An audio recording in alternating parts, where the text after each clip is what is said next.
ఇన్వెస్టర్స్‌లో రకరకాల ఉంటారు. ఎలాంటి వాళ్ళంటే కొంతమంది అందరూ కొంటున్నారు కాబట్టి మిస్ అయిపోవటం అని పరిగెత్తే వాళ్ళు కొంతమంది. కొంతమందేమో నాకు రిటర్న్ కన్నా కూడా సేఫ్టీ ముఖ్యం అనేవాళ్ళు ఇంకొంతమంది. ఇంకొకళ్ళ మంది బ్రేవ్ హార్ట్స్. అంటే ఎవరు కొనకపోయినా కూడా ఆయనకి గనక కన్విక్షన్ వస్తే కొనటానికి ముందుకెళ్ళిపోతారు. అందులో ఎన్ని రకాల కాషన్స్ చెప్పినా కూడా నాకు బానే ఉందని చెప్పి కొనుక్కునేవాళ్ళు ఒక కోవలో ఉంటారు. ఈ కంపెనీ ఆ మూడో కోవకు చెందిన వాళ్ళకి అంటే బ్రేవ్ హార్ట్స్‌కి. ఎందుకు ఈ మాట చెప్తున్నానంటే మనం తరచుగా ఈ మధ్య కాలంలో ప్రస్తావిస్తున్న అంశం ఏంటి?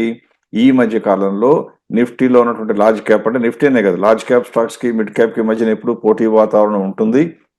1 ఇయర్‌లో వచ్చే రిటర్న్స్ కనుక కంపేర్ చేసినట్లయితే ఒక 1 ఇయరో, 2 ఇయరో, 3 ఇయర్స్ ఏమో లార్జ్ క్యాప్ బాగుంటాయి. తర్వాత మిడ్ క్యాప్ బాగుంటాయి. మళ్ళీ లార్జ్ క్యాప్ వస్తుంటాయని చెప్పడం జరిగింది. గడిచిన 4 ఇయర్స్‌గా దాదాపు కోవిడ్ తర్వాత వచ్చినటువంటి ర్యాలీ మొత్తంలో కూడా మిడ్ క్యాప్ విపరీతంగా పెరగడం జరిగింది.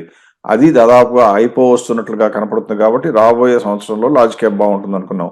ఈ కంపెనీ అన్‌ఫార్చునేట్‌లీ దాని మార్కెట్ క్యాప్ మొత్తం చూస్తే 3,800 కోట్లు. అంటే it is only a small cap stock. ఈ స్మాల్ క్యాప్‌లో ఇన్వెస్ట్ చేయొచ్చా లేదా అంటే నేను చెప్పిన డెఫినిషన్ ప్రకారం, డిస్క్రిప్షన్ ప్రకారం లార్జ్ క్యాప్‌కి కొద్దిగా ఫేవరబుల్‌గా ఉండటం మంచిదని చెప్పాను కాబట్టి ఈ కంపెనీ వైపు అంతగా అట్రాక్ట్ అవ్వాల్సిన అవసరం లేదు. అలానే కంపెనీ ఏమన్నా మంచిదా? కాదా? అని చూస్తే కంపెనీ బ్రహ్మాండంగా ఉంది. యశ్వంత్ చెప్పినయి అన్నీ కూడా సాటిస్ఫై అయిపోయినాయి. పెర్ఫార్మెన్స్ బాగుంది. అన్నీ బాగున్నాయి. కాకపోతే దురదృష్టవశాత్తు ప్రైస్ కూడా విపరీతంగా పెరిగింది. 375 నుంచి దాదాపుగా పెరుగుతూ వచ్చి ఇప్పుడు 435 కూడా చేరింది. అంటే రూ. 60 పెరిగిపోయింది. అందువల్ల ఇప్పుడు అన్నీ బాగున్నా సరే ప్రైస్ మాత్రం చౌకలో లేదు. ఇప్పుడు స్క్రీన్ మీద మీరు చూసినట్లయితే ఫెయిర్ ప్రైస్ 431 ఉంటే ఆల్రెడీ ఫుల్లీ ప్రైస్ 435. అంటే ప్రజలలో మంచి కంపెనీలను పట్టుకోవాలనే ఆత్రం ఎంతుందో అర్థమవుతుంది.